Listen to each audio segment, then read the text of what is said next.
You clicked on this video because you're wondering, do you waste your money? The short answer is yes. I think we all waste our money in some way or form, but it's always good to learn and grow to not waste your own money. So that's why I'm making this video. About 2 weeks ago, I made a video talking about 10 things you should not throw away that you could repurpose, but then I started thinking there's lots of other measures that you can take to save your money. So that is why I wanted to make this video.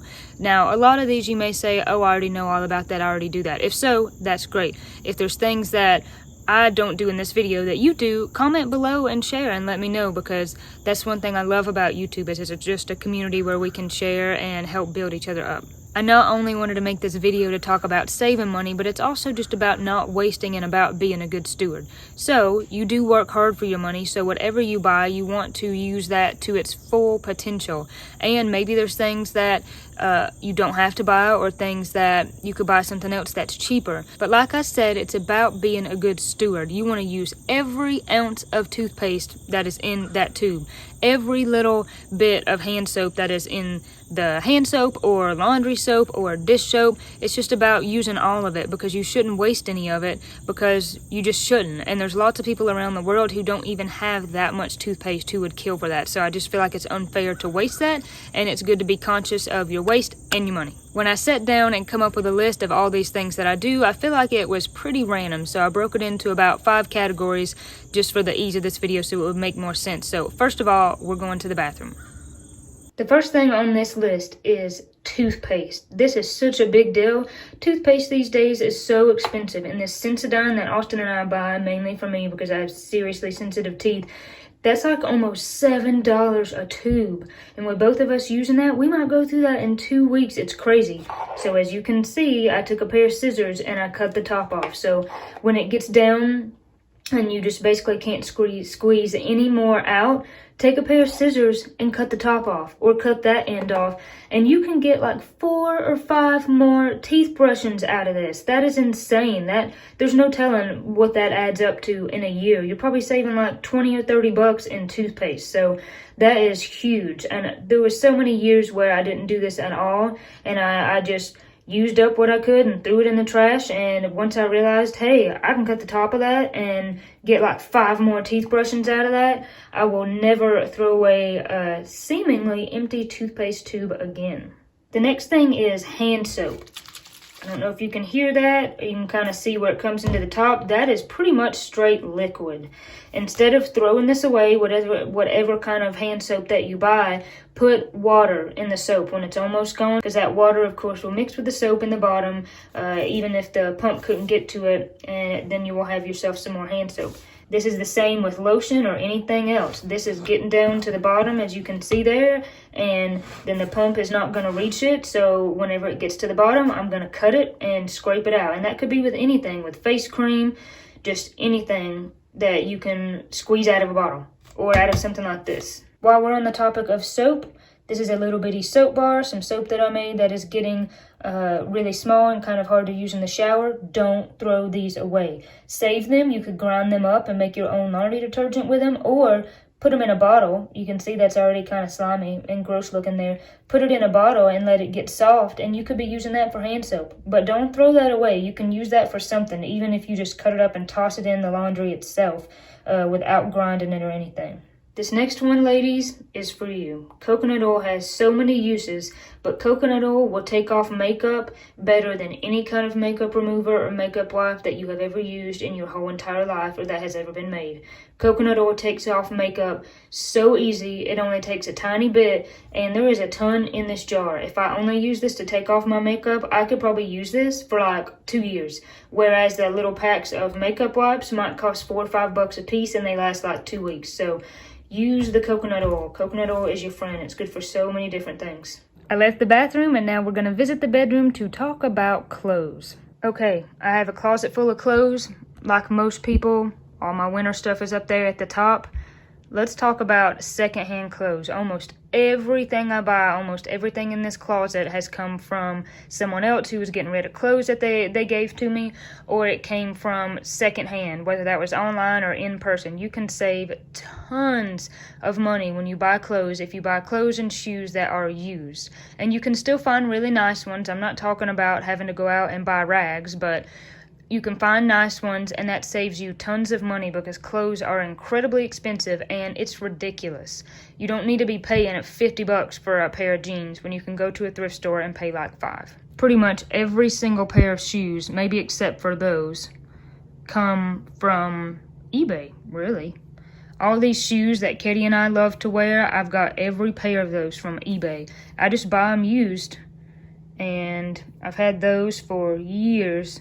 I've had those for probably 10 years. Those come from a Belk sale rack when I was like 15. So you can definitely do some searching online or in person and get some clothes and shoes that are secondhand. Another thing, and I think most everyone does this, but if not, you should be doing this. If you wear your clothes, like especially jeans, as long as you don't get them incredibly dirty, do not wash them from one time of wearing them. Wear those jeans 7 or 8 times in a row before you wash them. As long as they don't smell bad and they don't have no gross stains on them, wear your clothes. I just am filming in this shirt today. I'm not sweating in it. I'm not washing this shirt. When I'm done with it, I'm going to take it off and put it back in the closet. Your clothes will last so much longer if you don't have to wash them so much, and you will save money with your water and your energy and your laundry detergent, not having to wash clothes so much. Same things go for pajamas. Unless you are sweating and having just a sweat-a-thon overnight, wear your pajamas 4 or 5 nights in a row. And same thing goes for towels. Should have said that before I left the bathroom. As long as the towel is not smelling weird or not been 3 weeks without being washed, use the same towel. And you'll be surprised that adds up over time when you're not having to spend the time, energy, water, money in your detergent, washing, everything so much. Next place is the laundry room. I cannot say enough good things about dryer balls. Get rid of conventional dryer sheets if you use them. Get you some dryer balls. Or if you really don't want to get rid of the dryer sheets, you could cut them in half and make them last longer. But these dryer balls will wash like up to 1,000 loads. I mean, dry 1,000 loads. You don't want to wash these, or it's definitely not going to last you 1,000 times. These will dry up to like 1,000 loads. That is insane. A dryer sheet will last you like once, and it's like maybe $6 or $7 for 200 of them. This is 1,000, and this is like a one-time fee. You can get these pretty cheap on Amazon. I will leave a link below. And dryer sheets are really not good for you. They have all kinds of serious, nasty chemicals and fragrance. Get you some of these. You can see how that looks kind of orange or yellow. It's because I've been putting essential oils in there like citrus. These are just great. I will say, though, if you have a dog, watch out. Olive loves to steal these. She's tore up a couple of them. But dryer balls are awesome. The other thing in the laundry room is, like we talked about with soap, you can see that's almost empty. And so I've got some water there in the bottom. Shake it up and you can wash clothes with this like 3 or 4 more times. Definitely getting your money's worth out of that soap. Next stop is the kitchen. I want to talk about a few things while I'm in here. So the first thing I want to talk about is meat. So if you go to the store and you buy meat and it has some bones in it, do not throw away the bones. You'd be wasting a lot if you do that.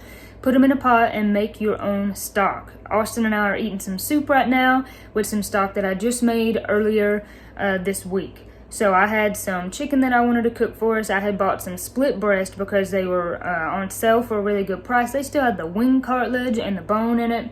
And I cut all that meat off, and then I put those bones in a pot and made some stock. Making your own stock is so easy to do. You get to flavor it. You get to decide what kind of stock you want. And it will make a ton of stock. You might make like 30 or 40 ounces worth of stock, whereas at the store they're probably only going to sell it in, 20 ounces or so. So it's going to save you a lot of money, and it's really good to cut down on waste because you're able to use everything from that meat. You could take that a step further and try to always buy certain cuts of meat that have the bone in it. They're cheaper to start with because no one wants to take the bone out and take the time to do that, and then you would always be able to make your own stock. So I think that is a really great thing. Don't toss those bones out. The next thing regarding meat is if you can hunt or fish, if it's feasible, if you want to, don't have to if you don't want to, but you will save not only tons of money, but it will be so much better for you. So as you know, if you've been on the channel, Austin hunts, so we have a ton of deer meat year round, and that saves us so much money. We get a decent portion of it ground. Of course, we don't grind everything. That would be a waste in and of itself because some good backstrap or tenderloin is just out of this world. But we get a lot of it ground, and so that's what we do a lot of the times for hamburger meat. And we have a freezer full of it, and it saves tons of money, and it's better for you. So that is one thing to consider if you are willing or can hunt or fish. And of course, the same thing goes if you can grow a garden. You can have yourself a lot of fresh food and save tons of money. Those smell so good. I just opened the top and those smell delicious. So the next thing I want to talk about is old bread. As long as the bread ain't smelling weird or growing some weird mold, don't get rid of it. For one, you can feed it to your animals. Chickens love bread scraps, but you can make croutons out of it. So I made these croutons for Austin and I to have with our soup, and they are so delicious. It's just a great way to repurpose that bread and not end up wasting it. The next thing I want to talk about is water bottles. If you're drinking out of plastic water bottles, ditch that plastic. It's really bad for you, but also this is so much more cost effective. So this is probably my favorite water bottle ever. It's called a Hydro Flask. They're a little bit pricey, but then you buy them once and you have them forever. That's another Hydro Flask. That's just glass, and that's a Yeti. Of course, we all know about Yeti, but this will save you tons of money. If you're buying bottled water every week, that's a lot of money. And even if you're in a place where you can't drink out of the tap like we can because we have a well, you could get a water purifier or a filter that you can attach to your sink, or like one of the Brita ones that are kind of in a pitcher where you just put the water in and then pour it out as you're ready to drink it. But you could do that and still have one of these bottles and end up saving tons of money, and it's better for you. I've got a few more general things here that I want to talk about.